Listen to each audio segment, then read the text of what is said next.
Magandang umaga po sa ating lahat. Purihin ang Panginoon sa buhay ng bawat isa sa atin. Nandito sa ating iglesia na bahay-sambahan ng ating Panginoon. Bago po tayo magsimula, tayo po ay, kung kayo po may mga himnaryo sa ating mga upuan, umawit po tayo sa ating Panginoon. Awitan natin ang ating Panginoon na may pagpupurit o papasalamat. Awitin po natin ang himno bilang 101, Yamang ating namasdan. Purihin ang Panginoon sa bawat isa sa atin. So, sa lahat ng bagay ay mayroong binibigay ang mensahe, ang awitin ito.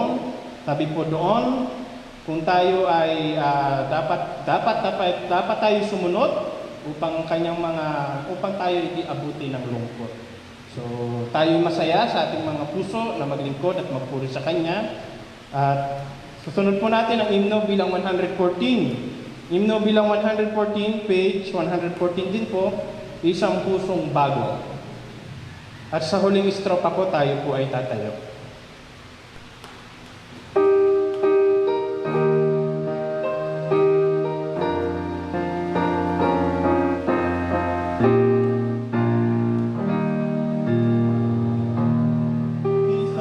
Panginoon ang kapatawaran sa lahat ng aming mga nagawang mga kasalanan, upang maging kalugod-lugod kami sa inyong banal na harapan.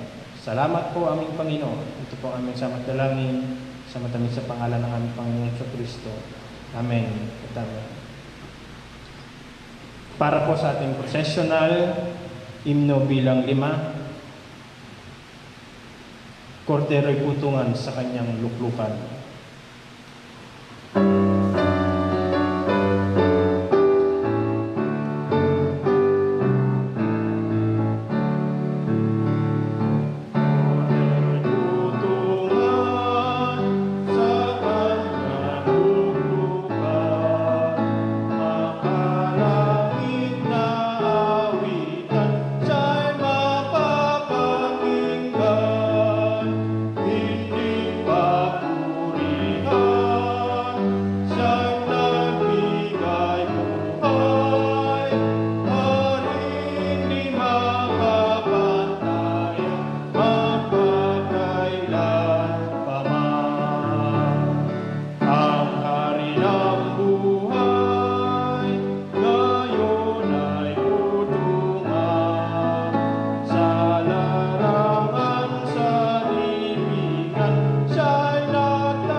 Salamat aming Panginoon sa inyong buhay na pinahihiram niyo po sa bawat isa sa amin. Purihin ka aming Panginoon sa bawat isa sa amin. Tinataas Panginoon ang iyong banal na pangalan. Dinadakila Panginoon ang iyong kapangyarihan sa bawat isa sa amin. Humihingi ang aming Panginoon ng kapatawaran sa lahat ng aming pagkukulang at pagkakasala sa inyo upang maging kalugod-lugod kami Panginoon sa inyong banal na harapan. Masaya, Panginoon, ang aming kalooban dahil nagsama-samang muli po kami at nagkita-kitang muli. Kahit sa mga ganitong sitwasyon, Panginoon, nandyan kayo palagi upang kami samahan, papurihan kayo at pasalamatan. At sa umaga pong ito, Panginoon, idinadalangin namin sa inyo ang lahat ng aming mga kapatiran na wala po rito, kayong magpaalaala sa kanila ng araw pong ito ay araw ng pamamahinga, araw ng pagsamba at pasasalamat at pagpupuri sa inyo. So umaga pong ito, dinadakila namin, Panginoon, ang lahat, Panginoon, na magsisipagganap, simula, Panginoon, sa aming tagapagtugtog, at hanggang sa, Panginoon, sa aming mensahero, kayo, Panginoon, ang magbigay sa kanila ng karunungan na nagbumula sa inyo, upang ang aming, Panginoon, pagsamba sa umaga pong ito ay maging kalugod-lugod sa inyo at maging matagumpay. So, ngayon pa lamang po kami, Panginoon, ay nagpupurin at nagpapasalamat sa aming Panginoong pagsamba. Nawa, Panginoon, ang maitaas lamang po kayo. Purihin kayo, aming Panginoon. Ito po ang aming tamat dalangin sa matamis sa pangalan ng Jesus. Amen at amen.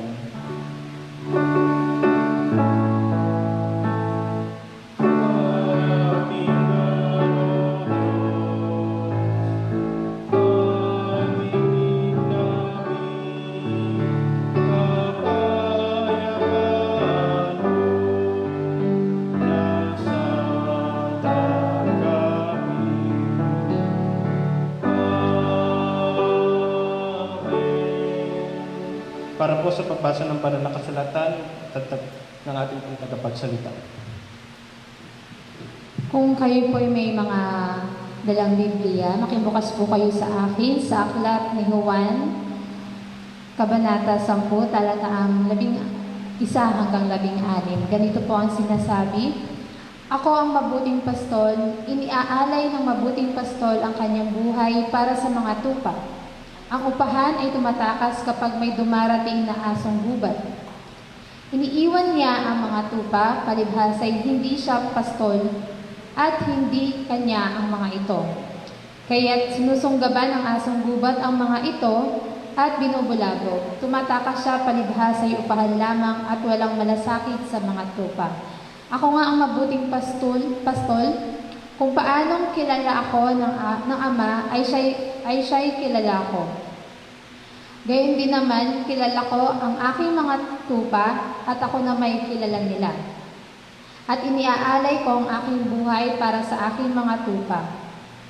Mayroon akong iba pang mga tupa na wala pa sa kulungang ito, kinakailangan sila'y ipasok ko rin at papakinggan nila ang aking tinig. Sa gayon, magkakaroon ng isang kawan na may isang pastol. Pinagpala ang pagkabasa ng kanyang mga salita.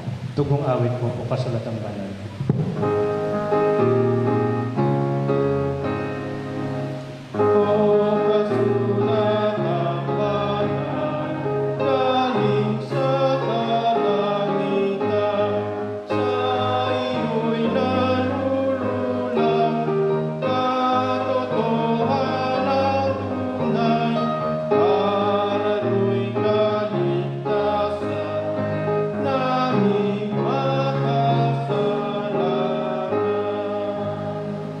Para po sa dalangin pastoral ng ating pastor. Tayo po'y manalangin. Banal na Diyos, Ama naming nasa langit, nakatunghay sa iyong banal na paningin ang iyong mga anak, ang iyong iglesia ngayong umaga. At inaangkin po namin ang iyong pangako sa amin na sa pamagitan ng iyong buktong ng anak, ang aming Panginoong Jesus, pinagiging dapat mo po ang bawat isa sa amin. Sa banal na dugo ng iyong buktong na anak na umagos doon sa bundok ng Kalbaryo, nilinis mo ang bawat isa sa amin. Kaya pumalakas ang aming loob na kami lumapit sa iyong banal na trono, sa iyong kahabagan. At naniniwala po kami na ang aming gagawin ngayong pananambahan, ito po ay iyong pinili. Maraming salamat sa patuloy na pagtitiwala mo sa bawat isa sa amin ng buhay at kalakasan na taglay ng bawat isa sa amin ngayon. Sa buong isang linggo na sa aming paggawa para sa aming mga pangangailangan, naranasan po namin ang iyong gabay. Naranasan po namin ang iyong pagtulong sa bawat isa sa amin. Maraming salamat po, Ama. At patuloy din po ang aming pagtulog po sa inyo para sa aming mga kapatiran dito po sa iyong iglesia sa Banlay. Na ngayon ay hindi nakadarako sa bahay-sambahan dahil nga po sa pandemyang ito na nararanasan namin. Salamat sa mga anak mo na ngayon ay nasa bahay ng iyong bahay-sambahan na ngayon ay kasama namin na nagpapailang lang ng mga papurit pagpapasalamat sa iyo.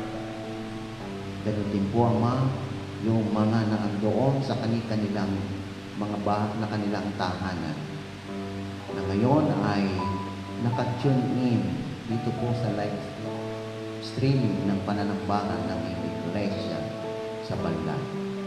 Ganun din po, Ama, ang iyong mga anak doon sa Baliwag na ngayon ay kasama din po namin na sila ay nananambahan at babalik ng mga pagpupurit pasasalamat sa iyo po, Ama. Maraming salamat dahil ipinapadama mo po sa amin sa kabila ng pandemyang ito na hindi mahadlangan ang mga pagpupurit, pagpapasalamat ng iyong mga anak. Pagkos patuloy mo pong ito'y pinapalakas sa pamagitan ng sa bawat sambahayan na ngayon ay sama-samang nananambahan through live streaming. Dinadalangin din po namin sa iyo po, Ama, ang aming mga kapatid na may mga suliranin marahil. Ang aming dalangin, patuloy mo pong sila ay gabayan. Patuloy mo pong ipagkaloob marahil ang kanilang mga pangangailangan pinansyal. Patuloy mo pong ipagkaloob sa bawat isa kanila ang pangangailangan sa araw-araw. Kung meron din po man sila ay nandoon sa karamdaman, ang aming iisang dalangin din po ay ipapatok mo po ang iyong mapagpagaling na kamay sa bawat isa sa kanila at patuloy na ipagkakaloob sa bawat isa sa kanila ang kagamutan ng kanilang kailangan ng kanilang mga lupang pangangailangan. Ganun din po, Ama, sa mga kapatid naming meron ng mga pataw ng taon ng buhay na dahil sa kalagayan nila ay naandun na hindi sila makapunta, makadako sa bahay-sambahan.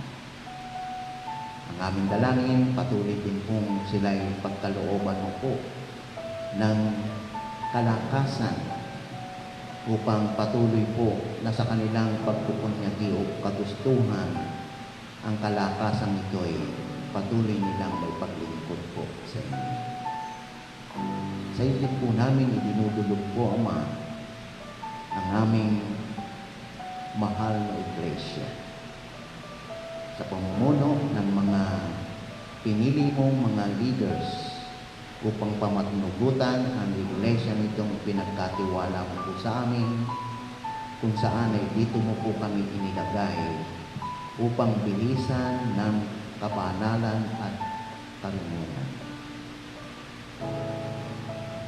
Ang aming pong dalangin, patuloy mo po silang pagkakalooban ng karanungang nang gagaling po sa inyo upang patuloy na matustusan ang pangangailangang espiritual ng iyong mga anak sa bawat kongregasyon ayon sa pangangailangan ng kanilang espiritual na pangangailangan.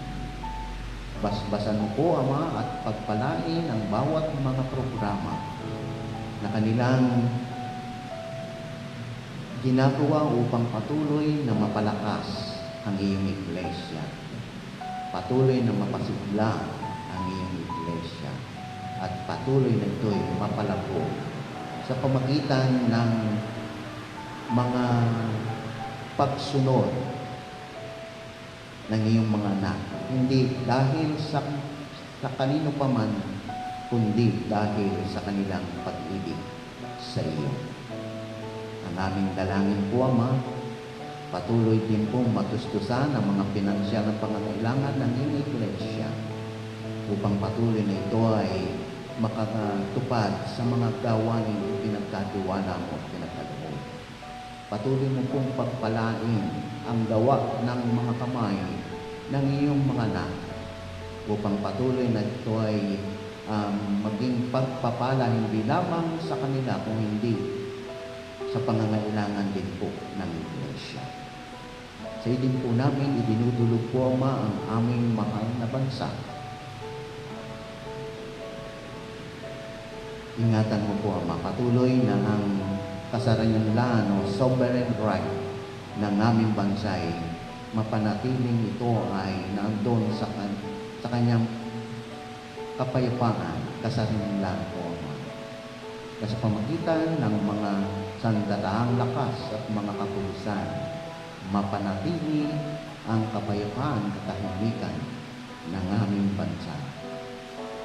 Dinadalangin po namin ang bawat isa sa kanila na maging tapat sa kanilang tungkulin, una sa lahat sa inyo, pangalawa sa bansang kanilang sinumpang tungkulin. Ganun din po, Ama, ang aming mga kababayan na salat sa kanilang mga pangangailangan, salat sa kanilang mga hapagkainan, salat sa kanilang mga edukasyon, salat sa kanilang mga health needs, at ganoon din po, Ama, sa matatawag na sa kanilang sariling tahanan. Amin din po silang idinudulog po sa inyo na sa pamamagitan ng mga programa ng gobyerno, matugunan ang kanilang mga pangangailangan. Ama, sa aming pag-aaral ngayong umaga, ang iyong diwang banal ang inaasahan namin magtuturo sa bawat isa sa amin upang patuloy na ipakita mo ang katotohanan ng salitang ipagkakalubo ko sa amin ngayong umaga, at patuloy na ito'y maging karagdagang kalakasan ng bawat isa sa amin, at patuloy naming matahak ang lahat ng takbuhin ng buhay na nasa aming harapan, na ikaw lamang, o Ama, o aming Panginoong Yesus, ang aming pinipili. Ito po ang aming samot dalangin sa tanging pangalang banal ng aming tagapagligtas na si Jesus. Amen. Makako po na po ang kapulungan. Bago po tayo dumako sa ating mensahe, meron po ba tayong bilang? Wala po. So, ihanda po natin ang ating mga sarili, ang ating mga tenga, at ang ating puso, at ang ating isip sa pakikinig po ng salita ng Panginoon na dadalhin po sa atin ang ating Diakonesa Maria Jane Hanohan. Siya po yung magpapatuloy.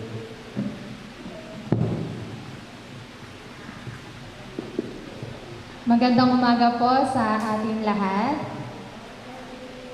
Yan, purihin po ang Panginoon sa umagang ito at sa pribilehiyo po na makapag salita sa inyong harapan.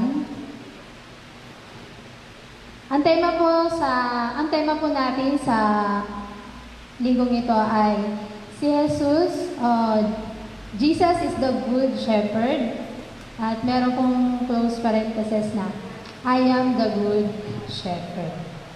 Hayaan niyo po akong muli ay basahin ang ating paksa sa umagang ito. na matatagpuan po sa Juan 10, talata ang 11 hanggang 16.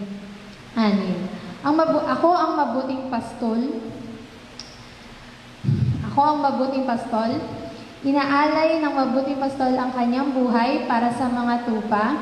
Ang upahan ay tumatakas kapag may dumarating na asong gubat. Iniiwan niya ang mga tupa palibhasay, hindi siya ang pastol at hindi kanya ang mga ito. Kaya't sinusunggaban ng mga asong gubat ang mga ito at binubulabog.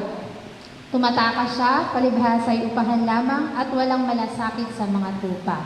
Ako nga ang mabuting pastol, kung paanong kilala ko ng aking ama, ay siyang kilala ko. At siya'y kilala ko. Gayon din naman, kilala ko ang aking mga tupa at ako na may kilala nila. At iniaalay ko ang aking buhay para sa aking mga tupa. Mayroon akong iba pang mga tupa na wala pa sa kulungan ito. Kinakailangan sila ipasok ko rin at pakinggan nila ang aking tinig. Sa gayon magkakaroon ng isang kawan na may isang pastol. Maligayang paglilingkod po sa aking mga kapwa kamanggagawa. Sa araw na ito po ay pinagdiriwang po ng ating Workers' Appreciation. Kami rin po ay nagpapasalamat sa inyo sa patuloy na pagmamahal at pagmamalasakit sa inyong mga manggagawa. Ang mensahe pong sa umagang ito ay patungkol sa mga lingkod ng Diyos na gumagampan ng kanilang tungkulin sa kanila ibinigay. Hindi lamang po ito para sa mga pastor or diakonesa, kundi pati na rin sa mga taong nagpapahayag ng salita ng Diyos o may mga katungkulan sa ating iglesia. So kasama po kayo roon. Kasama po tayong lahat doon. Gayon din po ay ang pagpapaalala sa atin na si Jesus bilang mabuting pastol ay laging nariyan para sa kanyang kawan. Sinasabi po sa talata na si Jesus ang mabuting pastol na dapat ding tularan.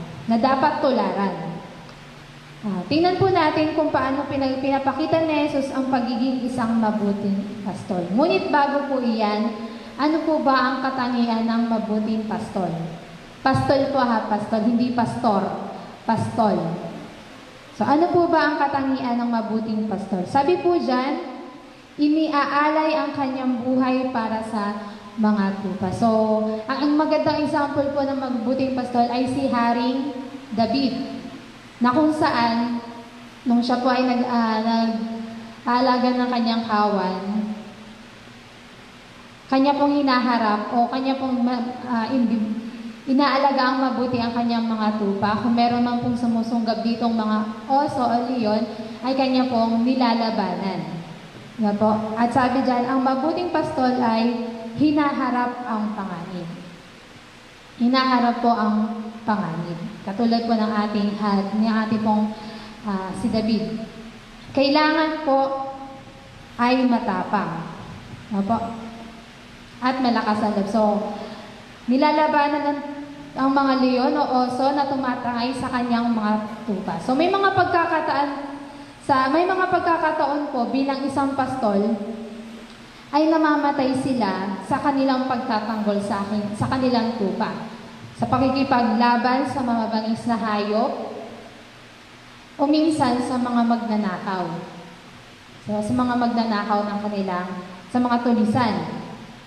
O kaya habang, di ba po ang mga tupa, may mga pagkakataon talaga na naliligaw. So habang hinahanap nila ang tupa na nawawala, lalo na po sa gabi, minsan ay nahuhulog sila sa mga matatarik na burol. Kasi noon po ay wala pang mga street light.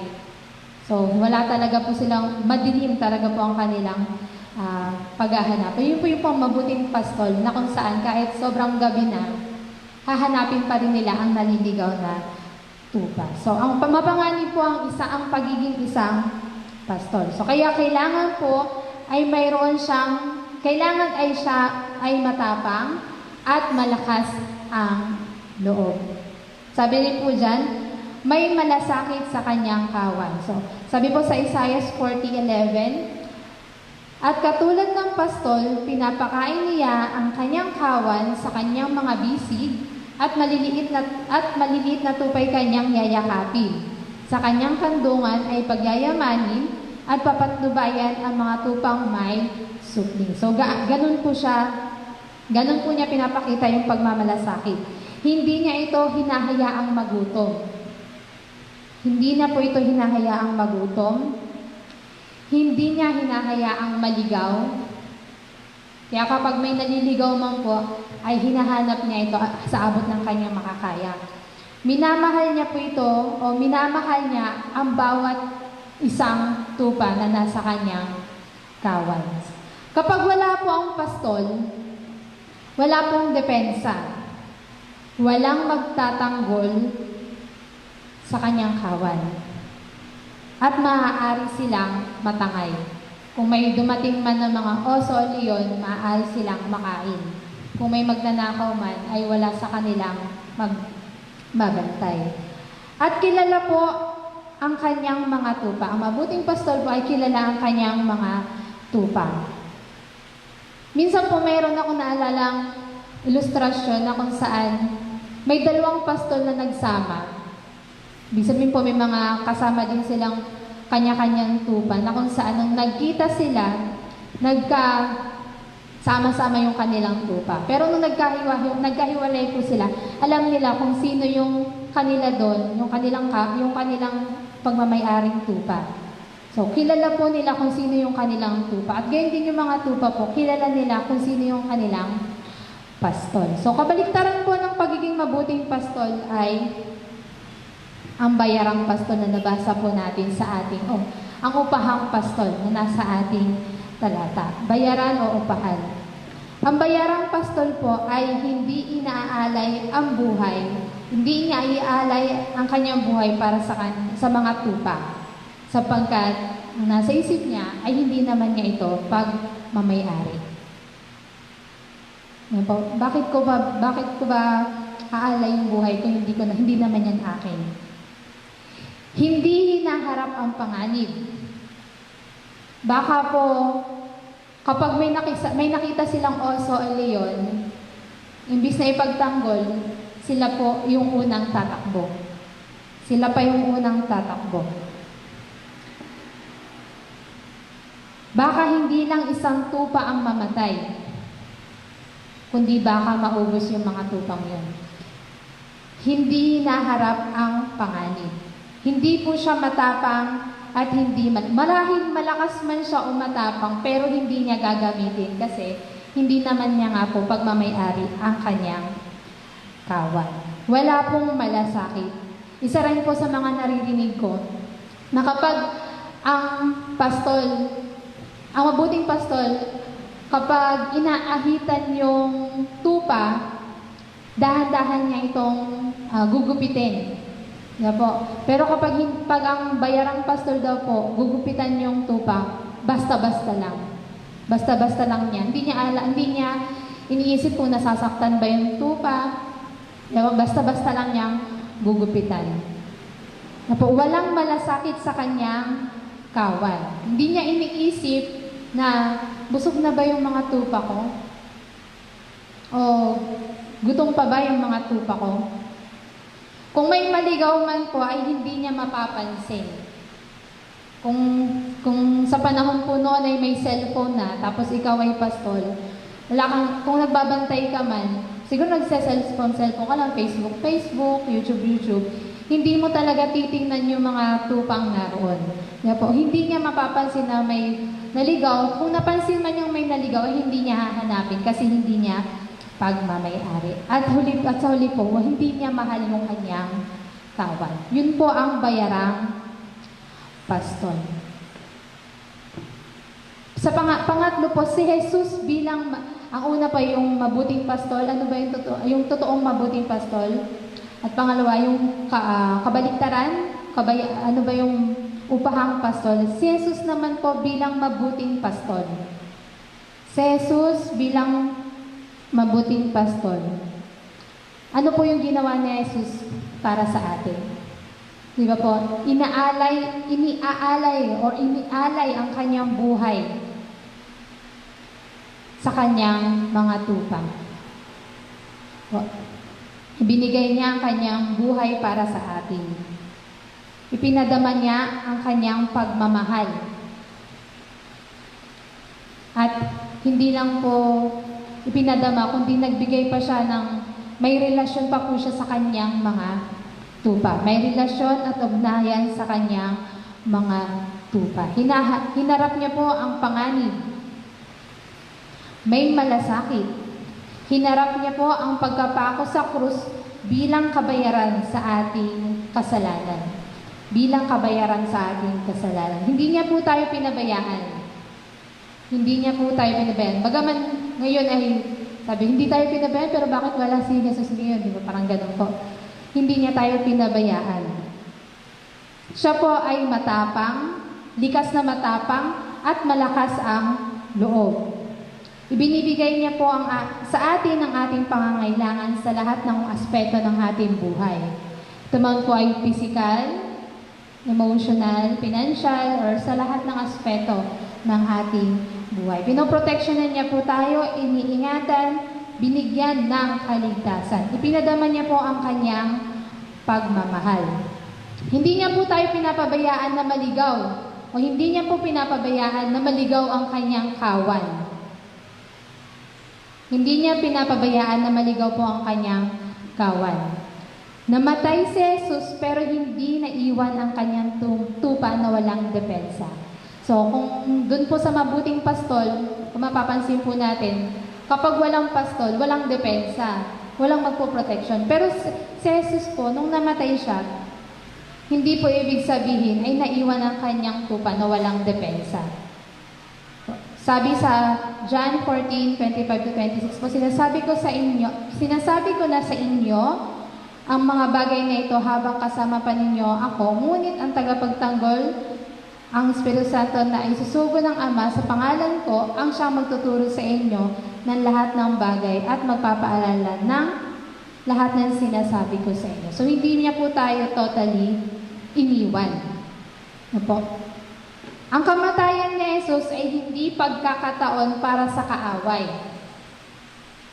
Ano po? Kung ang mabuting pastol ay umalis, yung mga magnanakaw, yung mga oso, pwede nilang kainin, pwede nilang lapain yung mga tupa. Pero si Jesus po, yung kamatayan niya ay hindi yung pagkakataon para sa kaaway, na ang kanyang mga tupa ay agawin o silain.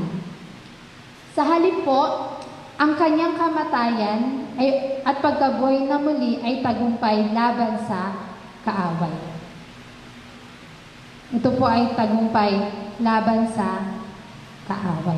Yun po ang ating Jesus. Ang ating Panginoong Jesus bilang mabuting pastol. Tayo naman po bilang tupa. Tupa ng ating pastol o bilang kawan ng ating Panginoon. Huwag po tayong lumayo sa ating pastol. Yan po. Lalo na po yung mga matatagal ng tupa ng ating Panginoon. Huwag po tayong lumayo sa ating pastol na kung saan naliligaw pa tayo. Di ba po? Yung parang di ba po yung may mga tupa talagang likas na naliligaw? Sana po ay huwag tayong maging ganun. Huwag tayong lumayo sa ating pastol. Lumapit tayo at sumampalataya na tayo ay kanyang ililigtas. Kung paano nakadepende ang mga tupa sa kanyang pastol, ay maging ganun din po tayo sa ating Panginoon. Dapat din po ay kilala natin kung sinong ating pastol. Sino po ba ang inyong pastol? Hindi po si Pastor John May, si Pastor Sir na po, pastol. Sino po ba ang ating pastol? Baka ang pastol po natin ay ating pa rin mga sarili. Baka ang sinusunod pa rin po natin ang ating mga sarili. Baka ang ating pastol ay ang mga bagay dito sa sanlibutan. Sino po ba ang ating pastol? Kilala po ba natin ang pastol? Ang ating pastol? Tayo po ba ang sanlibutan ng ating Panginoon?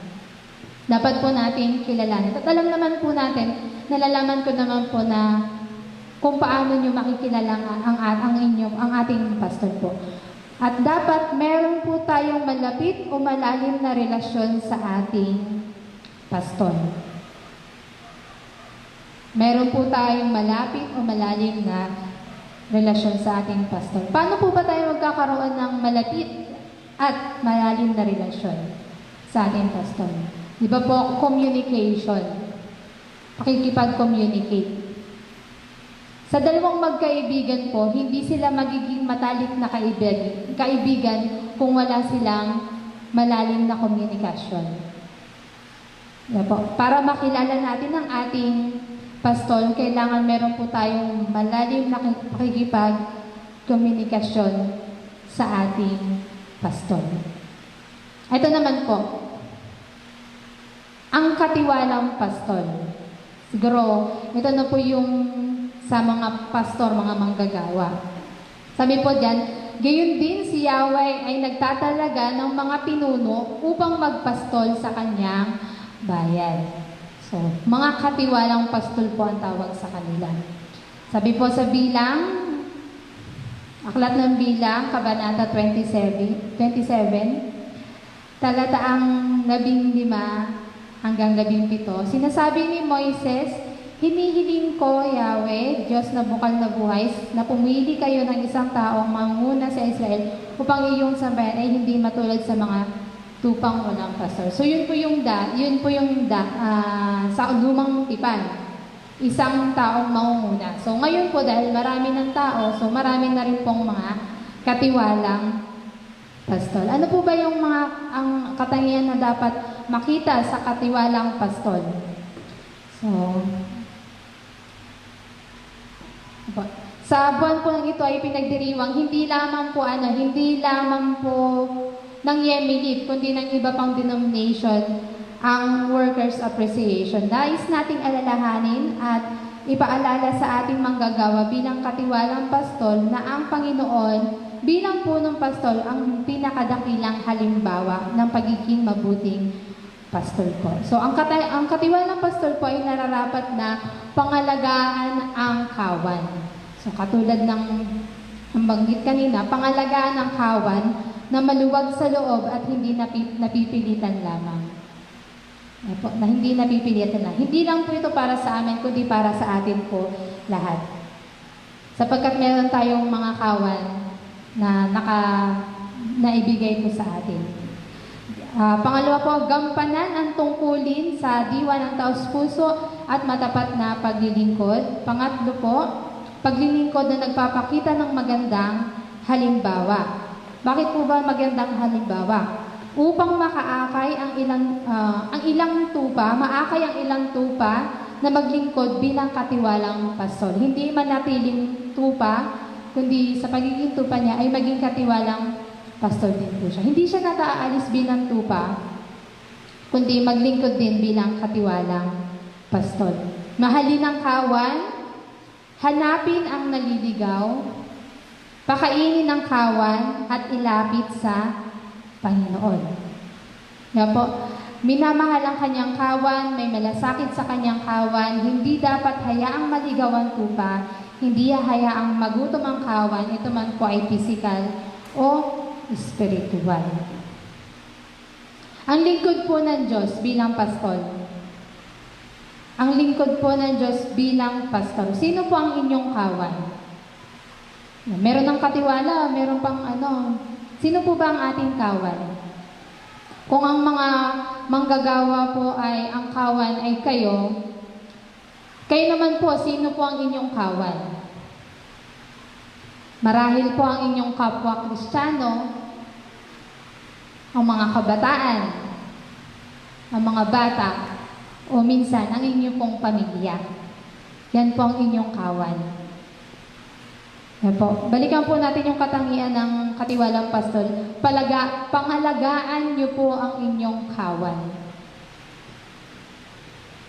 gampanan ang tungkulin. Ano po ba yung tungkulin natin sa ating kawan? Bilang nanay, bilang tatay na Kristiyano, ano po ba yung tungkulin natin sa ating pamilya, sa ating kapwa? Maging magandang halimbawa. Now, sa loob po ng ating pamilya, sino po yung tinitingnan ng mga anak? Di ba po, mga nanay, mga tatay. Minsan nga po may nakita ko sa TikTok. Magkaharap sila ng nanay niya. Ay, kumbaga, may bata, as in toddler. Pero hindi po siya toddler, siya lang naman yun. Tapos yung nanay. May nahulog na gamit yung nanay. Napamura. Namura yung nanay. Tapos sabi daw po ng bata, parang gusto rin sabihin ng bata na magmura. Pero sabi ng nanay, huwag kang magmumura. Sabi daw ng bata, bakit ka po nagmura? Kasi may nahulog akong isang bagay at naramdaman ko na parang may naramdaman ako na bigla ko na lang napamura. Ang ginawa po ng bata, naglaglag siya ng isang bagay at nagmura siya. So, tayo po yung halimbawa sa ating pamilya. Tayo po yung tinitingnan. Maging magandang halimbawa. Mahalin po natin ang ating pamilya kung kahit sino pa man yan. Kasi di ba po sabi sa isang pamilya, meron talagang sabi daw, pero karamihan naman po tayo hindi natin yun. Yung black sheep daw po, no? Pero kahit ganun daw po, ay mahalin pa rin natin. Yung mga pasaway nating anak, mga pasaway nating nanay. May pasaway bang nanay? Di ba po? Mahalin natin kung sino ang ating kawan. Hanapin ang naliligaw. Sino ba yung naliligaw sa ating pamilya? Pakiinin, hindi lang physical, kundi spiritual. Minsan po, parang na-awkwardan yung mga nanay. Di ko lang po alam ha, na-awkwardan po ba yung mga nanay na mag-share ng gospel sa kanilang mga anak? Minsan din po kasi na-awkward yung mga anak na mag-share ng gospel sa kanilang mga magulang. Lalo na po kung ang anak ay Kristiyano, tapos yung nanay hindi. Minsan ay din po sila, parang nahihiyang mag-share. Pero yun po yung ating responsibilidad bilang lingkod ng Panginoon. Diba po? Pakainin ang kawan, hindi lang physical, kundi spiritual. At ilapit din sa Panginoon. Pero may halimbawa po dito na yung isang kabataan, nagdi-DBBS lang po siya. Siya lang po yung, sa buong pamilya po, siya lang po yung Christian sa kanyang buong pamilya. At ang ginawa niya, inakay niya yung kanyang nanay, mga kapatid. Ano lang po siya, kabataan. Siya po yung naging pastol sa kanyang buong pamilya. Inakay niya po yung kanyang buong pamilya sa paglilingkod sa Panginoon bilang maging Christian. So, hindi lang po ito para sa aming mga manggagawa, kundi para rin po sa inyo bilang lingkod ng Panginoon. Sino po ba, ano po ba ang gampanan niyo bilang kawan, bilang pastol ng Panginoon sa maliliit na kawan? Meron din po tayong responsibilidad sa kanila. Kung kayo po'y nakakarinig ng salita ng Diyos, kunwari, halimbawa po ngayon, hindi po lahat ng pamilya ay nakakasimba. Tapos tayo-tayo lang po yung nakakasimba. So may responsibilidad po tayo na itong naririnig nating mga salita ng Diyos ay ibahagi natin sa Kanya. Lalo na po sa mga bata na hindi pa pwedeng lumabas. May responsibilidad po tayo sa kanila na ilapit sila sa Panginoon. Ang ating pong model, wag po tayong mag-iisip na, ay hindi ko yan kaya kasi miyembro lang ako. Hindi ko yan kaya kasi ito lang ako. So, ang ating pong modelo ay ang ating Panginoong Jesus. Ano ba yung ginawa ng ating Panginoong Jesus? Diba po? Tularan natin si Jesus at patuloy siya ang may taas sa ating buhay. Sa lahat pong ito, ang bigyan natin ng parangal ay ang ating Panginoong Jesus. Po, ang ating Panginoong Jesus. Sa ating pong pagtatapos, sabi po dyan, hindi po dapat nananatili sa pagiging kawan ng Diyos. Hindi po tayo dapat nananatili sa pagiging kawan ng Diyos. Pero hindi naman po ibig sabihin na umalis tayo sa pagiging tupa. So, tupa pa rin po tayo ng ating Panginoon, pero hindi po tayo dapat manatili sa kalagayan na tayo ay tupang naliligaw, tupang hindi sumusunod o hindi kilala yung pastol. Yan po. Kasi kapag ang pastor daw po ay sumutsut lang sa kanyang tupa, tumatakbo na siya palapit. So, dapat po ganun tayo. Hindi po tayo yung naliligaw pa. Kundi, maging katiwalang pastor din po tayo na nagbibigay ng karangalan sa Diyos. Po, hindi ibig sabihin na ako ang nag-akay sa pamilya ko dahil sa sariling kakayanan ko. Pero nagbibigay po dapat tayo ng karangalan sa Diyos. Naakay ko ang aking pamilya dahil sa tulong ng ating Panginoong Hesus. So, kundi maging katiwalang pastor din po tayo nagbibigay ng karangalan sa Diyos. Lumago bilang isang mananampalataya na si Hesus ang ating modelo sa pamumuhay dito sa mundo. So maging hamon po sa atin na huwag tayong manatili na tupang naliligaw pa rin o yung tupang baby, nagatas pa rin yung iniinom, kundi lumago po tayo sa pagiging mananampalataya. Tayo po yung manalangin. Purihin ka, Ama, sa umagang ito na ibinagkaloob niyo po sa bawat isa sa amin, sa pagkakataon na pinaalalahanan niyo po kami, na meron kaming responsibilidad, Panginoon, na gampanan bilang iyong katiwalang pastol, bilang iyong lingkod, Panginoon, na nararapat namin gawin, Panginoon, sa kapurihan ninyo. Mailapit namin, Panginoon, ang mga tupang wala pa, Panginoon, sa inyong kawan.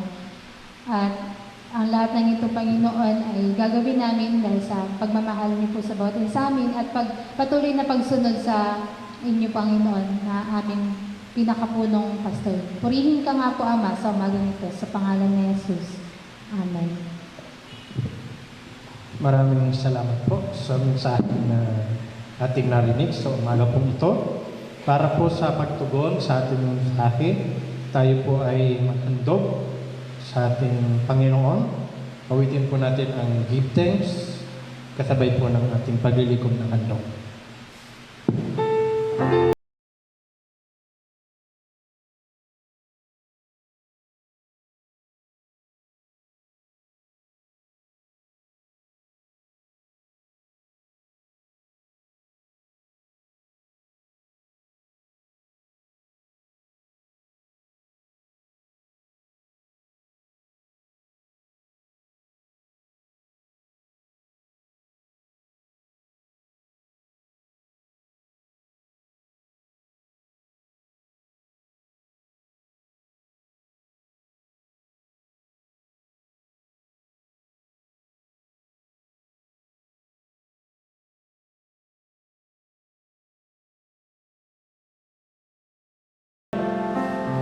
Para po sa awit sa pag-aaral.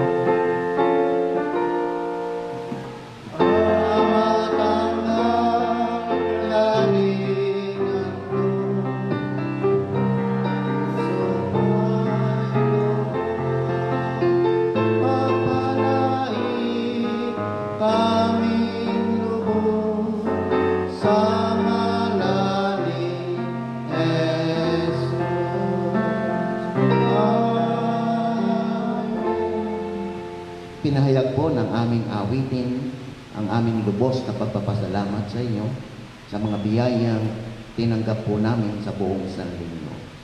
Basbasan mo po, Ama, ang halaga ng mga tandog na ito at patuloy mo pong gamitin sa ikauunlad, ikasisigla, ikalalakas ng iyong iglesia dito po sa banda. At patuloy po ang aming pananampalataya, ibabalik mo po ng ibayong sagana sa lahat ng mga kamay na nagandog. Sa iyo ang lahat ng pagpapasalamat sa pangalang banal ng aming tagapagligtas na si Jesus. Amen. Kung ang sino man po ang may nais ipagpasalamat, dumating sa kaarawan, gumaling sa kanilang sakit at karamdaman, dumating sa anibersaryo, inaanyayahan po kayo sa ating unahan upang magpuri at magpasalamat.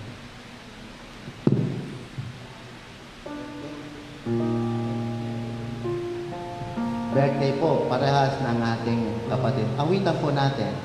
Happy birthday to you. Happy birthday to you. Happy birthday, happy birthday.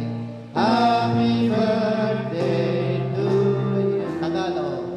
Maligayang bati sa iyong pagsilang.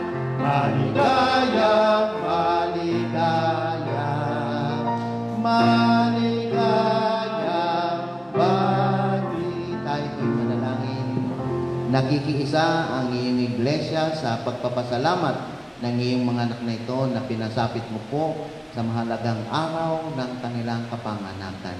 Kinikilala po nila, O Ama, ang iyong kabutihan sa bawat isa sa kanila na sa buong isang taon ng buhay ay iyo po silang iningatan. Iyo po silang ginabayan. Iyo po silang pinagaling sa lahat ng karamdaman.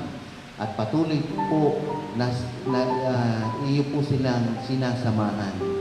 Tunay ang iyong sinabi po, Ama, na sa aming kalagayan, sa aming pagtanda, ikaw, O Diyos, karapatan mo na kami ay iyong alagaan.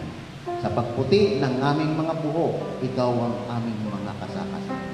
Salamat po, Ama, sa iyong pangakong iyon at patuloy na ang aming dalangin sa iyong mga anak na ito na nagpapasalamat. Patuloy mo po silang samahan. Patuloy mo po ipagkaloob ang kalakasan ng kanilang mga lupang pangatawan. Patuloy na ito'y makita mo, ipinaglilingkod po sa inyo.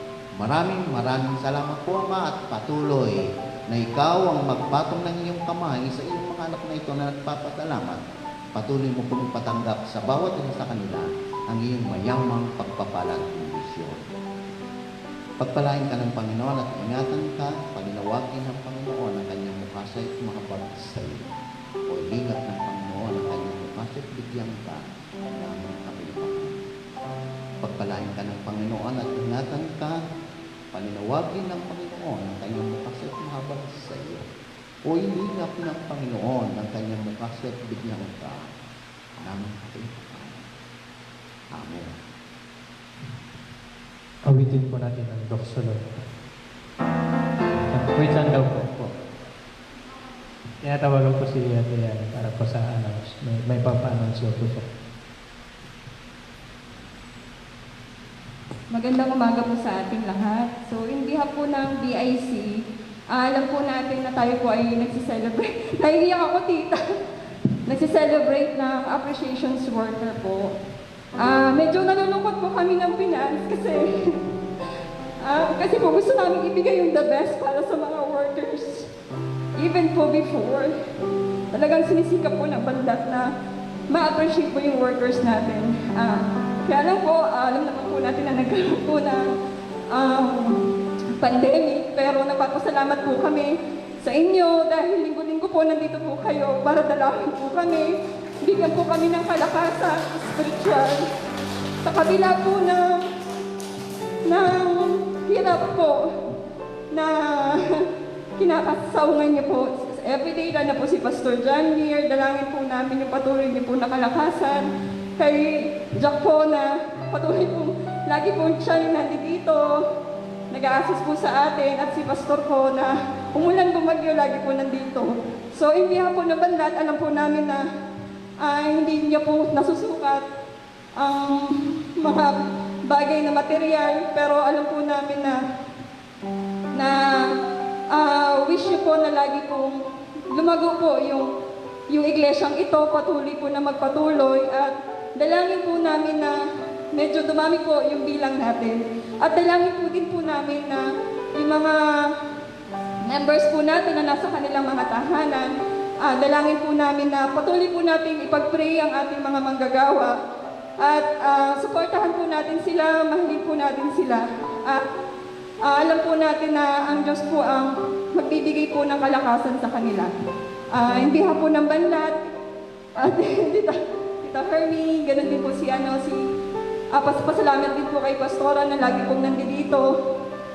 Nagpapasalamat po ang kongregasyon po ng Banlad sa ating pong mga magagawa at sa ating pong mga kapatiran po na naandi dito. Maraming salamat po. Palakpakan po natin yung ating mga manggagawa po. Magsasalita po ng may munti pong message po ang ating pong finance chairman tsaka yung chairman po ng Banlad.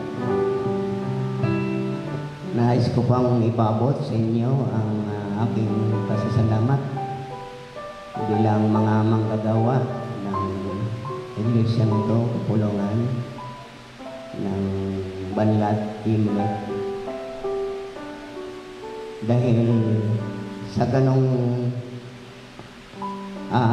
kaparaanan ay kahit papano po ay narinito kami para suportahan kayo sa inyong mga panukala at mga programa na gagawin dito sa ating kongregasyon. Sa pinaabot ko po ang aking pasalamat sa kinakatawan ko po ang lahat ng mga membro, maging yung mga nasa tahanan na hindi nakakadalo. Pagpalain po kayo ng Panginoon. Ayoko na pong magsalita kasi dama ko po yung pagmamahal niyo sa Banlad. Pero gusto ko lang pong malaman niyo na ganun din po kami. Kaya lang po, dahil sa pandemic, hindi namin talaga maipagkaloob yung dapat namin ipagkaloob. Kaya maraming salamat po. Thank you po.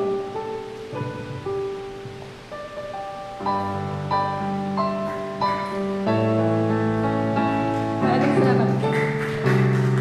Picture taking daw po.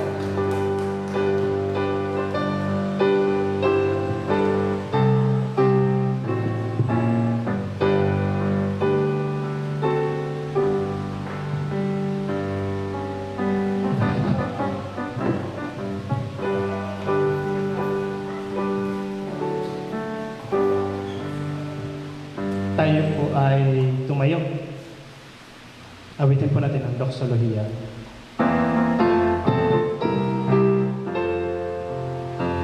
Wow.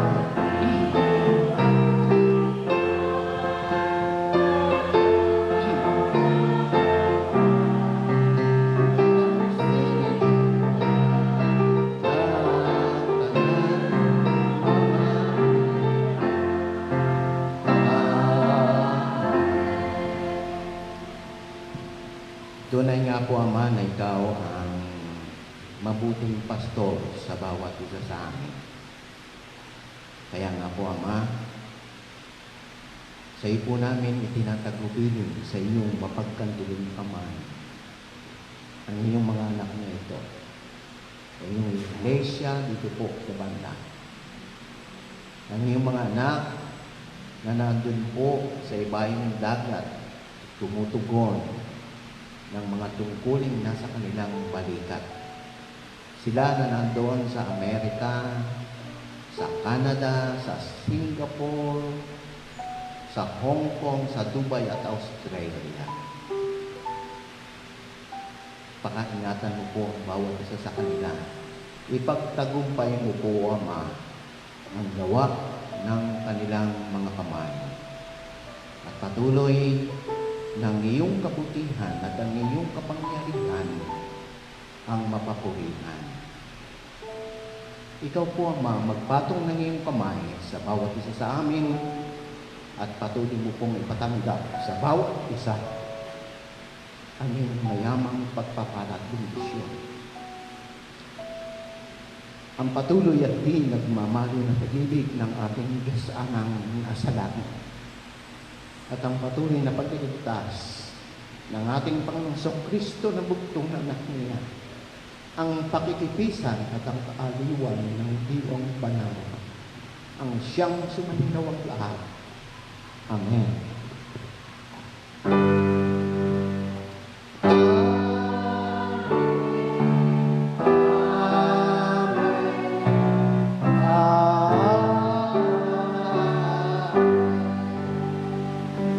Para para po sa ating recessional, awitin po natin ang Yemilik.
Magandang umaga po. Tayo po'y makakaupo muna para po sa mga pahayag at pagbabalita ng ating pastor.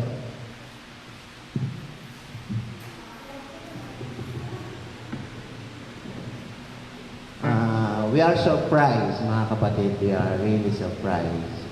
At ang lahat ng pagpapasalamat at kapurihan ay sa ating Panginoong Hesus lamang. At ang ating Diyos Ama ang mabigyan ng kaluguran sa kanyang pangalan. Marami pong salamat sa inyong lahat.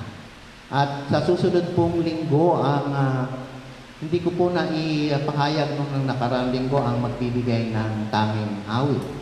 Kaya po, ang magbibigay po ng tanging awit o tanging handog ng kanilang papuring awit ay ang pamilya ng Tigia, Sebastian at Ramos. So, sila po ang magbibigay ng tanging papuring awit. So, salamat po sa ating mga kapatiran po diyan sa Amerika, sa Canada, sa Singapore, sa New York na naka-tune in sa atin. At diyan po sa Dubai at Australia. So, pagpalain po kayo ng Panginoon at sa mga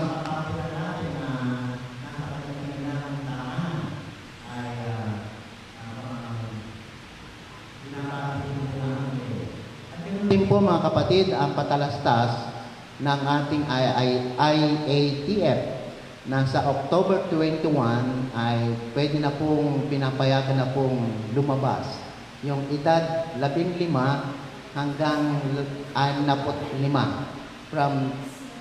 from age 15 up to age 65 ay pwede na po. So inaasahan po natin na yung ating mga kabataan ay makakasama na natin sa ating pananambahan po sa susunod na linggo.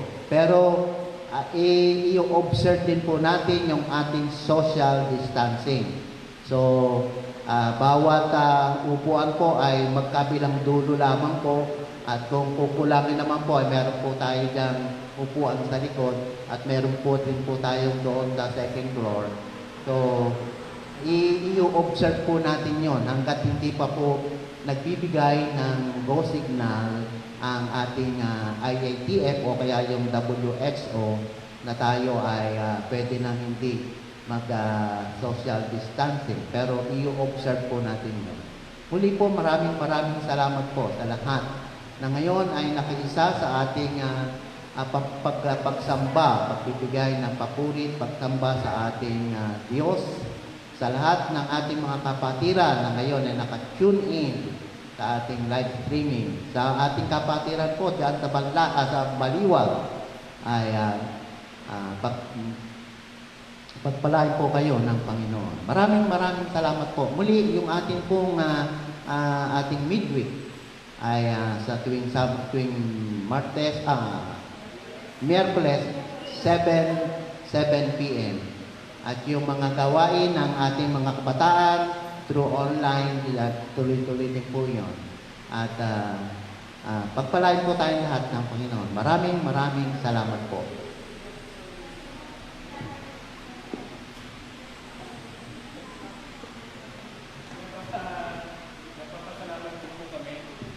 Nagpapasalamat din po kami sa lahat ng ating kapatiran dito sa Banlat at sa Baliwag. Purihin po ang Panginoon sa bawat isa sa atin. Pasensya na rin po sa mga bagay-bagay na mga pagkukulang. Tumihingi rin kami ng pasasalamat po sa inyo sa pag-intindi at pag-unawa sa aming mga manggagawa, sa inyo po mga manggagawa. Salamat po ng maraming. God bless po sa bawat isa sa atin.